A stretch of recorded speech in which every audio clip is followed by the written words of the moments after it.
All right, let's get right into it. Today, I've got a story for you about a problem that seemed, well, pretty much impossible to solve.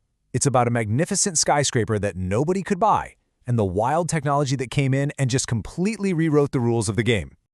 So it all kicks off with this massive number, $150 million. That's the value of the single asset at the very heart of this story. And a number that big, well, it created a problem that seems totally unsolvable. But here's the crazy part. That prized $150 million asset, it quickly became what one person called a diamond no one can afford to pick up. I mean, think about that. It was gorgeous, it was valuable, but it was completely untouchable. So what on earth was going on? Let's dig into that impasse. This first part is all about how a prime piece of real estate, a truly top-tier building, can somehow become an unsellable skyscraper, just frozen solid in a market that should have been all over it. So let's meet the key players. We've got the Meridian, this beautiful state-of-the-art building worth a cool $150 million. And then there's Elias Thorne, the all-star agent who's supposed to sell it. His problem? The market was crickets. He had absolutely zero buyers. None. So why the heck were there no buyers? Well, the economy was in this weird spot called a K-shaped squeeze. And what that means is the super wealthy folks who'd normally buy a building like this, they'd vanished. They were selling, not buying. And at the same time, the middle class, who were desperate for a safe place to put their money, were totally priced out. And this is what created this huge paradox. The Meridian's value was actually rock solid. There was a massive shortage of new buildings, which made existing ones like it even more valuable. So the problem wasn't the building. The building was perfect. The problem was the market itself. It was just broken. This is the moment where Elias Thorne just realized, the old rulebook, it had to be thrown out. He needed a completely radical shift in thinking. He had to figure out how to take this one giant monolith and turn it into something totally new. And this simple question, it changed absolutely everything. He was at a dead end, so Elias went to a platform called REITcircles with this wild idea. He decided to just forget about finding one person with $150 million. What if instead he could find 10,000 people who wanted a piece of the act?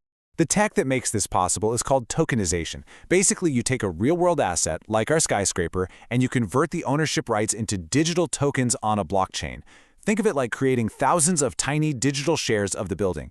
Each little token is a provable, tradable piece of ownership. It makes something massive and stuck suddenly easy to divide up and move around. So here's how they actually pulled it off. First, they got that $150 million valuation locked in. Then, they digitally sliced up the ownership into these little tradable pieces they called Meridian units. And then, and this is key, they priced each one for just $100. $100. Suddenly, anyone could get in on the deal. And I love this quote. It just perfectly nails the shift in thinking. The Meridian wasn't this giant, intimidating thing anymore that you either bought or you didn't. All of a sudden, it was a menu. You could just pick and choose how much you wanted to participate. Okay, so the concept is cool. The building's been chopped up into tiny pieces. But how does the deal actually work? How do the owner and all these new small-time investors both come out ahead?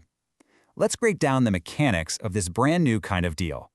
Now, this is where it gets really clever. See, the owner didn't actually sell the building.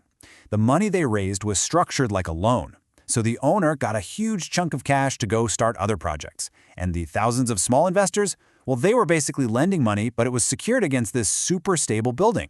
And for doing that, they got a piece of the rental income every single month. But the real game changer here wasn't just about letting people in. It was about letting them out.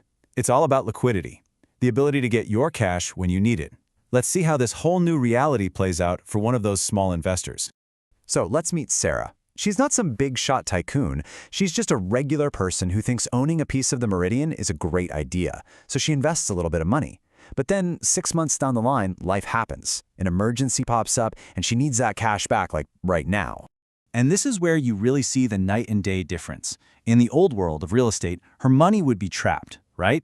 Locked up for years. But in this new world, she can get her funds almost instantly. The entire game has been changed.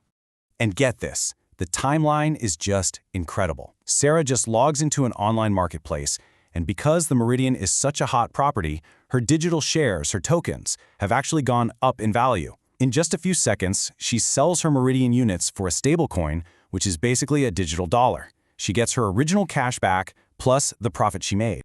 Okay, so Sarah's story is amazing on its own, right? But what happens when you pull back and look at the bigger picture? What's the broader impact of this one crazy, innovative deal? This is where you really see the power of what they did. I mean, it turned out to be a win for literally everyone involved. The owner got to keep their building, but also got the cash they needed. Elias, our agent, closed the deal of a lifetime, the one nobody thought was possible.